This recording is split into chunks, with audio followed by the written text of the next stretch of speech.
વડોદરાના સાવલીની ઘટના. સાવલી ઉદલપુર રોડ ભાદરવા ચોકડી પાસેની ઘટના. ભરચક વિસ્તારમાં બની ચીલઝડપની ઘટના. બે બાઇક સવારોએ કરી ચીલઝડપ.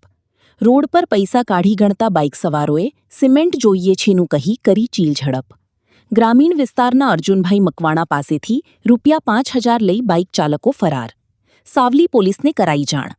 પોલીસે આજુબાજુના સીસીટીવી ચકાસવા કાર્યવાહી હાથ ધરી. સિમેન્ટ લેવા ગયો હતો હું. સિમેન્ટ મને કીધું કે સિમેન્ટ તમારે જોવા છે એટલે ચાલી સિમેન્ટ જોવે છે. હું ત્યાં સિમેન્ટ નહીં જોતો મારે, કારણ કે સસ્તા મળી જાય સિમેન્ટ એમ મળતી જ અમને સસ્તામાં. પછી મને હું પૈસા કાઢીને ગણવા ગયો એટલે પછી એમને હાથમાં પૈસા ખૂચાઈ ગયા. કોઈ બે જણા બાઇક પર બેંક કરીને આવી ગયા. કેટલા પૈસા ગયા તમારા? 5,000 રૂપિયા. પોલીસમાં અરજી આપી છે તમે? હા, પોલીસમાં અરજી આપી છે. શું નામ તમારું? મકવાણા અર્જુનભાઈ જીકાભાઈ. રહેવાનું તો સાવલી ભવાનીપુરા. અમુક મૂળ શું પટાણા.